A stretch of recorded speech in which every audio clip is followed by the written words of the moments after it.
Սեքսի հետ կապված թեմաները առնչվում են ոչ միայն սեքսոլոգներին, այլ նաև հարակից ոլորտների մասնագետներին։ Այսօր մեր հյուրը մանկաբարձ, գինեկոլոգ Հասմիկ Բարեղամյանն է։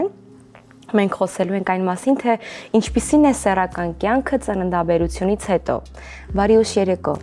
Բարև ձեզ, Լիա ջան։ Շնորհակալ եմ, որ հյուրընկալվել եք մեր տաղավար։ Ես ևս շատ շնորհակալ եմ, հաճույքով եկել եմ։ Խոսելու ենք հետաքրքիր, անհրաժեշտ, նաև շատ կարևոր թեմայից։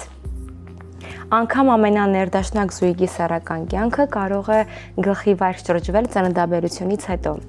Ինչ դրսևորումներ կարող են լինել եւ որոնք են համարվում կնոջ օրգանիզմի բնական ռեակցիաները։ Ծննդաբերությունը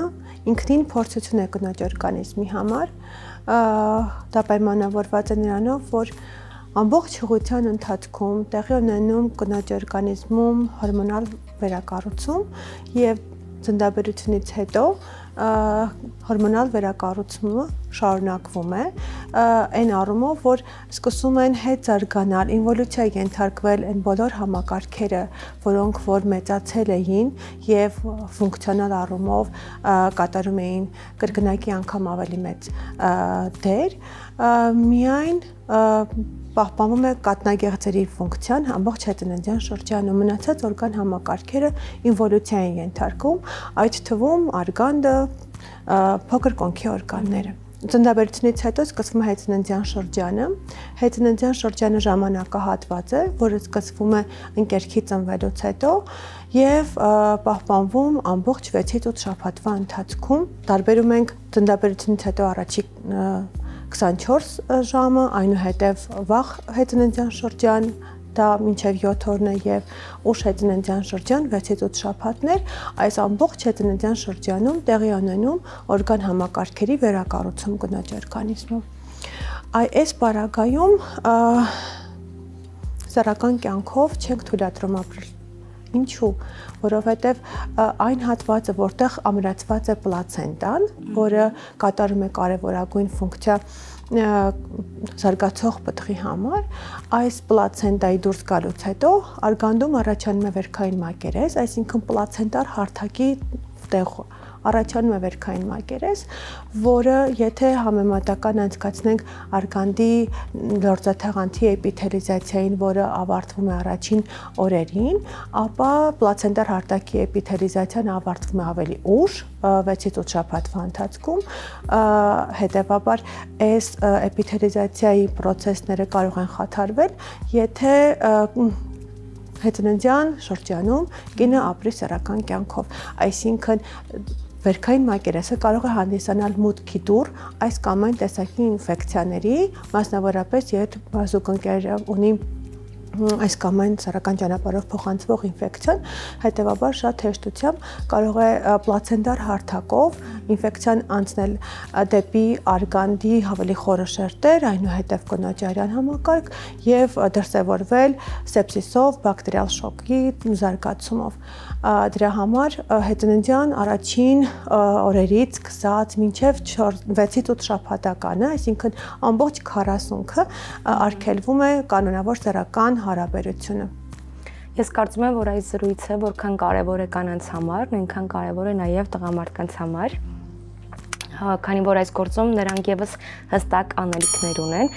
Ինչ պետք է իմանան նրանք այս ընթացքի մասին, կանանց հետ կատարվողի մասին։ Շատ կարևոր հարց է, որովհետև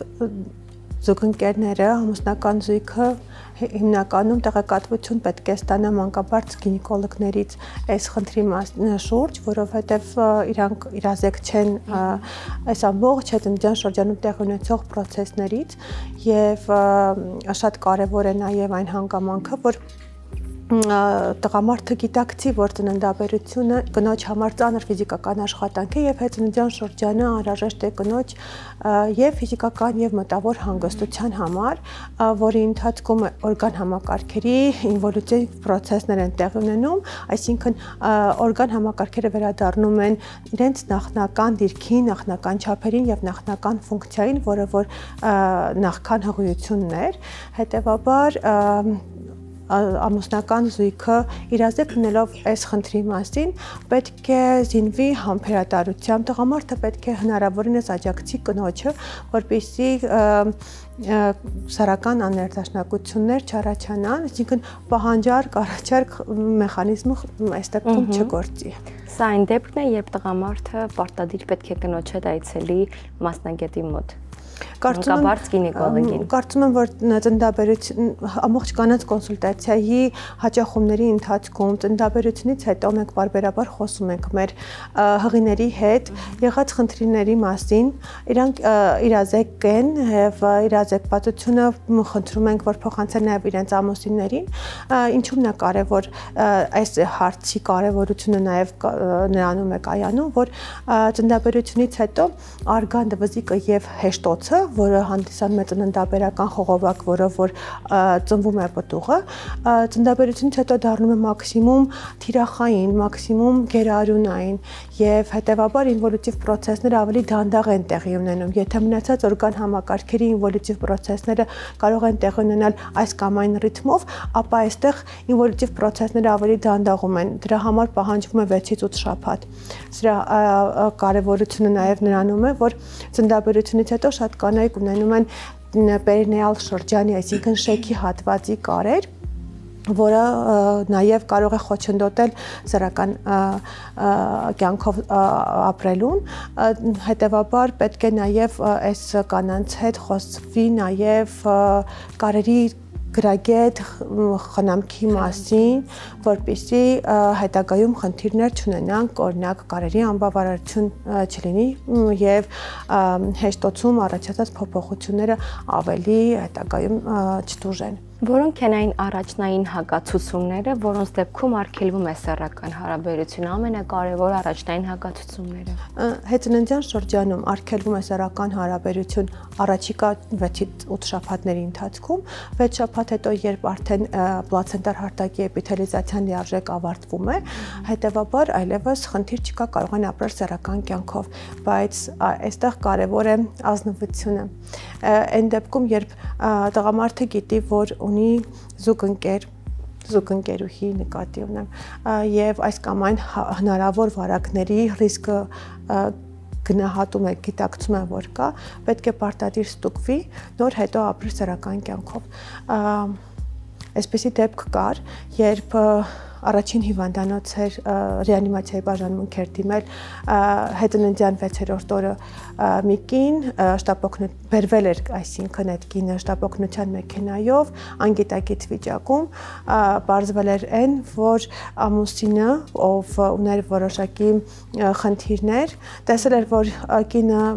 առավել մեծ ուշադրություն է դարձնում իր երեխային, ոչ իրեն, բռնի կերպով ապրել էր սեռական կյանքով այդ կնոջ հետ եւ հետագայում պարզվել էր, որ այդ տղամարդը ունի այս կամ այն ինֆեկցիաները սեռական ճանապարհով փոխանցվող, որը անդրադարձել էր կնոջ օրգանիզմի վրա եւ առաջացել էր սեպսիս, սեպտիկ շոկ եւ այսպիսի խնդիրները արդիական են, դրա համար պետք է մանկաբարձ գինեկոլոգները շարունակեն իրազեկել